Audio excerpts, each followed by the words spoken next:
Bom dia, Pedro. Bom dia, Eduardo. Muito bom dia, Então, Carla. estou aqui hoje com vocês para dizer que, enfim, tudo está muito instável ainda, mas a gente vai desenvolver mais essa conversa. Muito bom, Carlos. Prazer te receber aqui. E logo de cara, por favor, aprofunde no assunto que a gente estava trazendo e ajude a responder a pergunta: quem de fato governa a Venezuela neste momento? Então, ainda é uma situação, a gente vai ter que esperar os próximos dias, então cada dia vai ser assim um pouco uma novidade, a gente vai conseguir entender melhor o que vai se passar na Venezuela e fazer melhores projeções. Né? Mas hoje o que a gente tem é a vice-presidente Delcy Rodrigues, né, assumindo a Venezuela, o que dá, Pedro Eduardo, uma noção aí de uma certa estabilidade institucional. Isso é muito interessante, né? Porque o Trump meio que autorizou nesse processo absurdo que a gente teve da captura do Maduro na Venezuela, gostando ou não do regime venezuelano, que não era uma democracia, e nós sabemos disso, mas o Trump quebra aí um pacto, né, que vem lá do século XVII, né, o Pacto de Westfália, né, de soberania dos estados, de não intervenção nos estados, e todo o processo que depois que a gente vem no pós-guerra, com a Carta da ONU.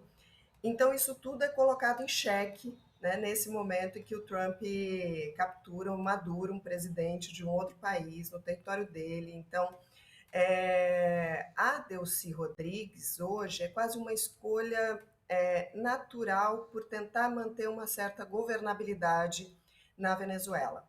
Né? E isso é bastante interessante, porque, apesar de tudo isso, a gente tem a vice-presidente do país, que é chavista, que o que dizem, né, é que é inclusive de uma ala mais radical, que o Maduro seria um moderado frente a Delcy Rodrigues, mas ao mesmo tempo a escolha da vice-presidente mantém também um certo ar de estabilidade, de normalidade, de uma falsa normalidade, enfim, né, na Venezuela. Então hoje eu diria que quem governa a Venezuela é Delcy Rodrigues, a vice-presidente, que tem acesso às forças militares, que é chavista, né, mas que ao mesmo tempo está numa situação muito difícil, porque ela vai precisar negociar com os Estados Unidos. Né? Então, os Estados Unidos já deram aí uma prova de força muito importante e que está jogando duro, né? Está mostrando, está falando Trump, então está falando em governar a Venezuela, que eu vejo que é inviável, né? Por vários aspectos. Além de criar uma crise maior, uma instabilidade maior, o Trump precisaria aí de múltiplos apoios que ele não tem,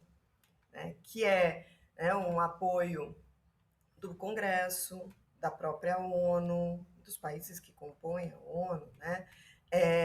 Precisaria da opinião pública. A gente precisa lembrar que o Trump, ele também, uma das promessas de campanha, de propostas de campanha, era justamente de retirar os Estados Unidos dessas intervenções militares, dessas incursões que os Estados Unidos, vez e outra, fazem aí pelo mundo.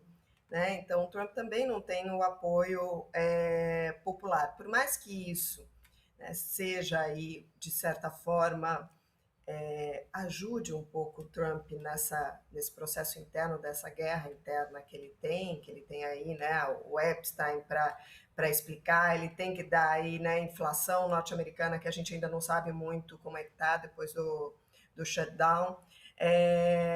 Então, assim, essa incursão na Venezuela traz um assunto novo, né, internamente para os Estados Unidos, mas ao mesmo tempo ele não tem, né, o apoio. Então eu vejo que hoje a Delcy Rodrigues é uma escolha mais segura, uma escolha por manter uma certa ideia de uma estabilidade, afinal ela é a vice-presidente, né?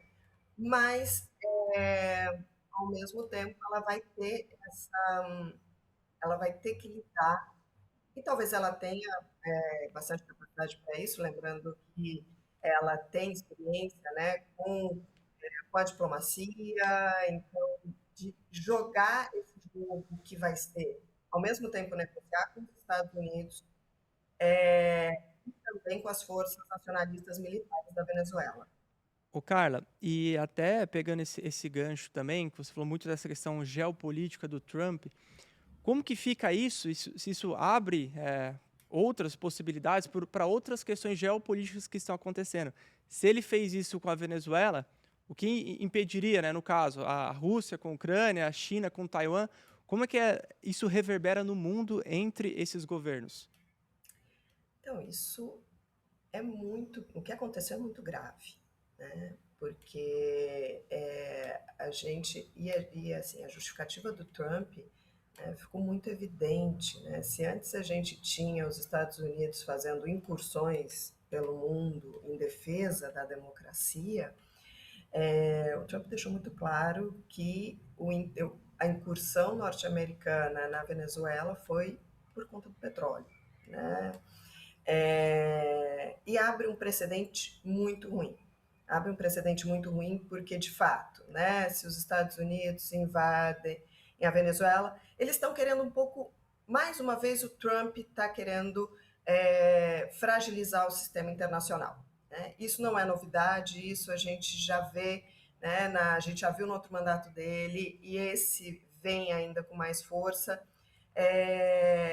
de trazer um pouco essa ideia quase de que não há mais um sistema internacional que possa regular alguma ordem, que os países estão aí. A gente volta então para uma discussão lá do século XIX, né, da Era dos Impérios.